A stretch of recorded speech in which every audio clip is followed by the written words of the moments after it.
It's not started. I think is they come work and then the guy they shoot. My friend work like this, so we talking and then this time I need money for traveling. I feel that every woman in this country is fighting for money.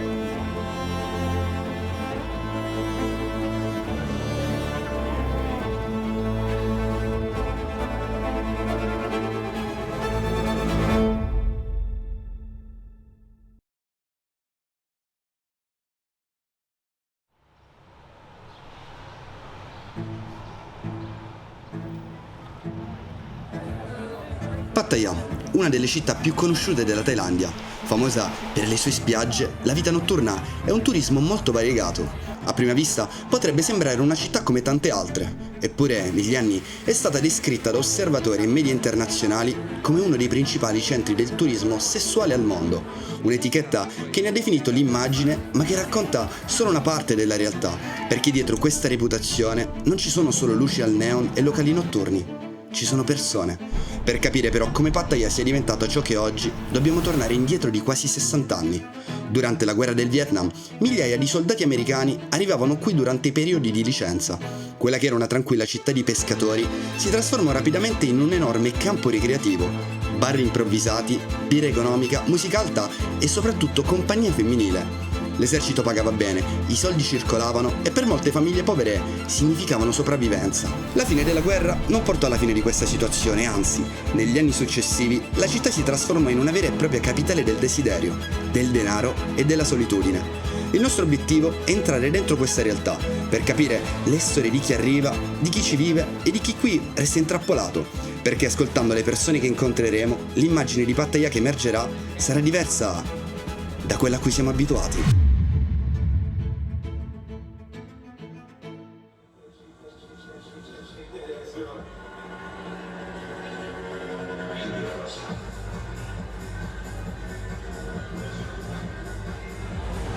Ok, questa è la walking street di Pattaya. Per chi non c'è mai stato, immaginate una strada lunga centinaia di metri in cui succede praticamente tutto e tutto gira intorno al sesso.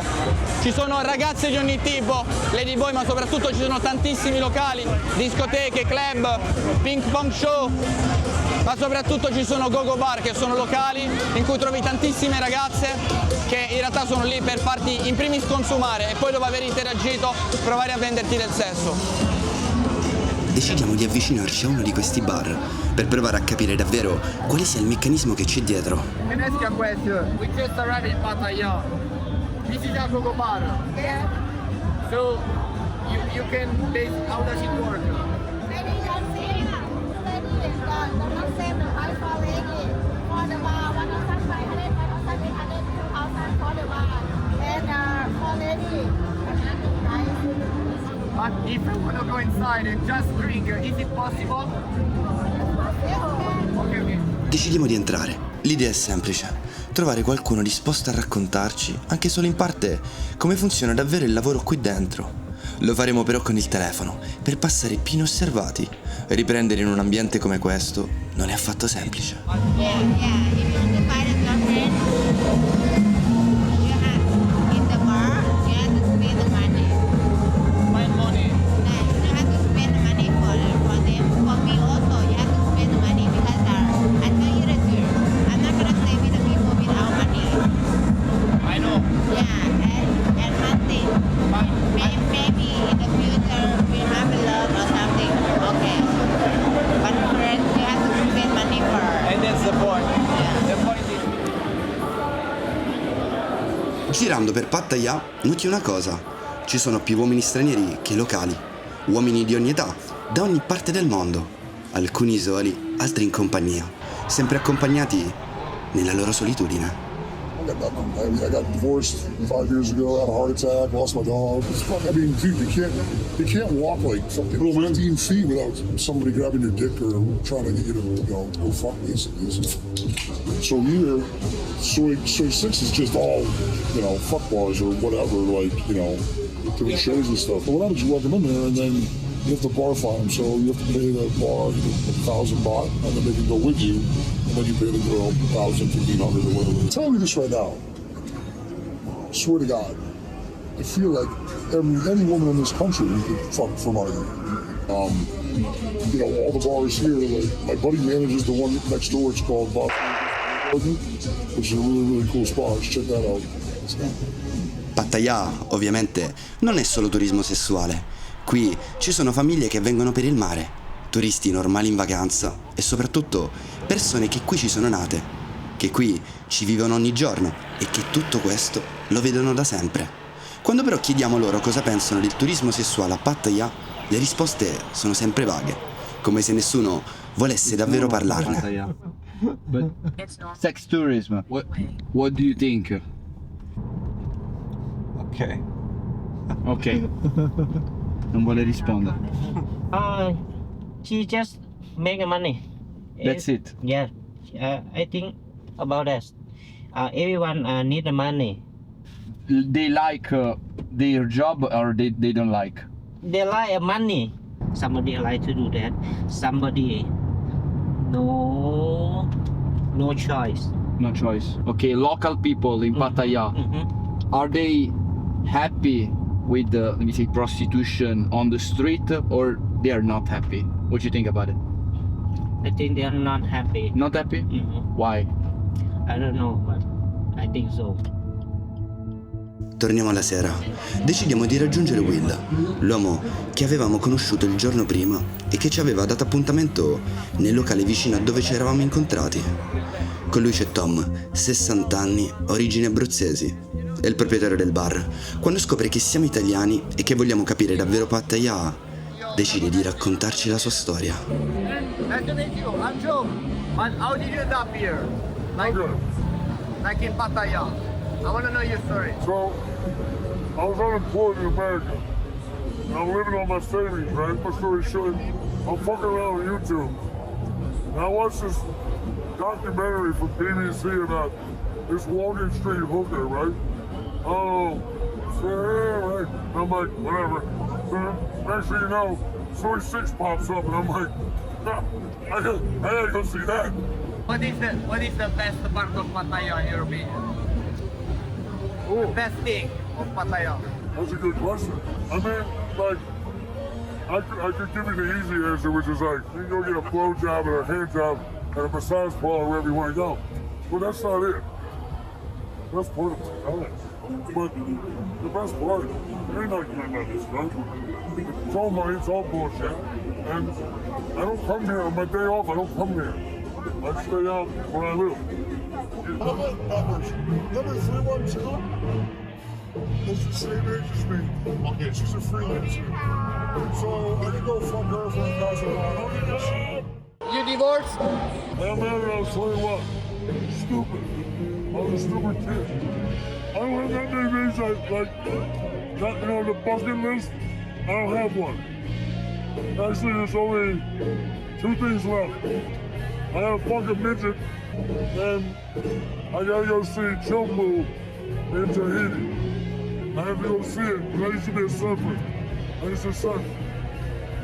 You don't like Pattaya? No, I told you already. It's bullshit, but I'm so used to bullshit that I can handle it. What is the most important things in life for you? Love. And I mean love, like, you love what you do. You love waking up, you fucking, I love her, I love her, I love her, I love them all. I didn't fuck them, I love them. They're my people, they're my family. I spend more time with these people than anybody else. But do you also feel loved? No. I go home alone every night. That's okay. I've been like that my whole life. Don't you feel like you need a girlfriend? Somebody that waits you at home when you come back after work? Yeah. Don't you feel it? Every girl I get involved with, I say, look, they always say I'm lying. Like, hands down, my favorite girl here. We're never gonna be together. Never. But we talked about it. And it's just never, she's a whore. And it's just not gonna happen. So, get over it. Tom ci ha raccontato la sua vita, tra leggerezza e malinconia. Probabilmente una storia simile a quella di molti uomini arrivati a Pattaya. Sogni infranti, scelte sbagliate, vite fuori strada in cerca di riscatto e di conforto. Con loro è stato possibile parlare. Entrare nel mondo delle ragazze invece è quasi impossibile. Qui lavorano sotto pressione e non c'è spazio per confidenze. Così ci spostiamo a Bangkok, dove l'atmosfera è diversa, la pressione minore e forse c'è più sincerità. Comunque girare per le strade di Bangkok, specialmente in alcune zone, la situazione non sembra cambiare rispetto almeno a quella di Pattaya, perché ci sono tantissime ragazze, sia nei locali che per strada. E sorge spontaneo a questo punto chiedersi come mai qui in Thailandia è così facile iniziare a fare questo lavoro. E i motivi sono principalmente due. Il primo è che in realtà qui in Thailandia il sesso è sdoganato, ossia non vieni giudicato, ed è anche uno dei motivi per cui ci sono così tante ragazze transessuali in giro. E il secondo è che in realtà questo lavoro lo fanno in molte, quindi basta una semplicissima serata in compagnia di un'amica per tirare su un po' di soldi e poi smettere, perché qui viene visto semplicemente come un lavoro. Giriamo per la città e parliamo con diverse ragazze, ma a colpirci davvero è una ragazza che sembra diversa dalle altre, o almeno così ci appare. La chiameremo Lara per motivi di privacy, anche perché quello che ci racconterà svelerà una realtà che non ci saremmo mai aspettati, cambiando completamente il modo in cui guarderemo tutto ciò che abbiamo visto finora. My story, not much, but okay, I can tell you something. Because my friend work like this, so we talking, and then this time I need money for traveling. So basically you do this mainly for traveling because your dream is to travel. Normally in Thailand, if you work like normal, like an office work, something like this, you can get like 15,000 per month, but I don't think it's enough. Yeah. So that's why many girls then stop. Yes, many girls, every girl is different. They have so many stories. Like they have a kid, they have to work for take care of family, something like this. And so while in your case it's just for traveling. No, I have one girl, one baby. Okay, you also have a okay. Yes, And she lives here in Bangkok. She stays in my country, my city, my town. With your parents. With my dad, yes. Okay. And I don't know if you want to answer to this question. Does your parents or dad know that you are here doing this job? No. Okay, they don't know. Okay. And can I ask you this? How you can be honest here? Don't worry, I don't. Okay. How, let me say, for example, how do you start this job? It's not starting. I think is they come to work and then the guy they shoot. But- And then they talk if they can like you like to do normal. It's normal, just normal. Just make the people happy. Have you ever thought that maybe something like, oh, I'm afraid of doing this job because in the future I can have some regrets. Maybe, But but I don't know how to say. I just maybe when my daughter they ask me why I stay in Bangkok, why I don't go back, what I do in Bangkok, I cannot tell them. So if I feel, yes, I think inside I feel like that, but I don't think why. I don't know why. I just feel. I don't think I do like this for. I think I can do maybe 1 year and then I stop, and then maybe we buy the business. I say I don't think I be sad with that because I think it's I choose to do like this already. I don't have to be sad by that. if, for example, your daughter in the future, she will tell you that maybe she want to do this job? I get mad. I get mad. You will? For sure. Okay. I get mad with her for sure. Let me ask you this. Have you ever fell in love? Yes. Yes? Why I think? Why you say I think? Why you say I think? Yes. You did? Mm-hmm. How long time ago, if I may ask? Like 3 years ago. And now, do you feel like, oh, I want to fall in love again? Do you think sometimes like this, or you never? Honestly, you can be Really, honest. I need love, but I want someone to understand. When I have boyfriend, I don't like to tell them where I want to go, where I have to go. If I want to go party, I just want to go party. I don't have to tell them I want to go party. No. Why don't you find like a foreigner boyfriend?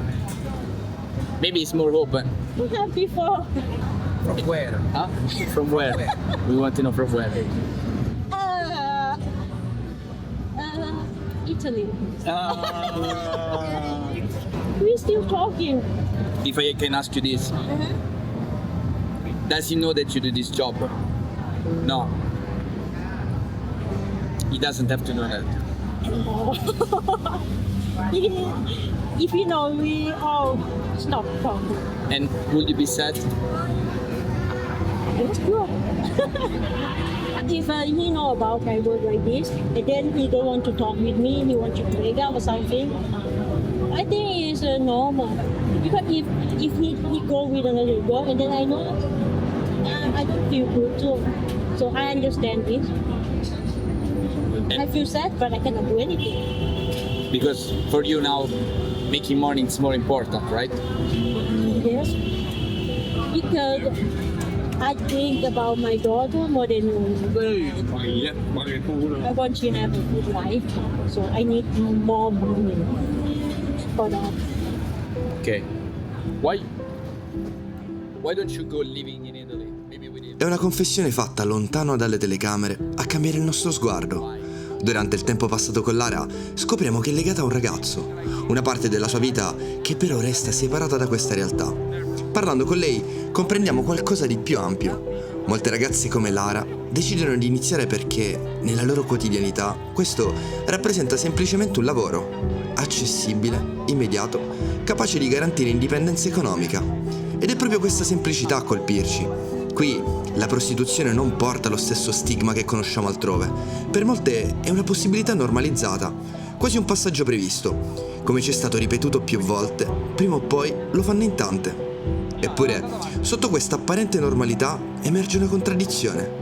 Va bene farlo, purché resti invisibile, purché la famiglia non lo sappia, purché nessuno del proprio contesto di origine lo scopra. È questa dualità a farci riflettere, una libertà di scelta che esiste solo finché rimane nascosta. Do you have like a message to the people that are maybe watching the video, something that they must know? I can say like I think it's a job, so I cannot say you have to stop to say no. This one is bad. This one is good. I cannot tell them you have to stop to think like that. But for the girl, they don't have so many choice to work. How do you feel when you work, when you go with men? I don't feel anything. Just work. I think it's just work. Just make the people happy. I don't have feeling with customer.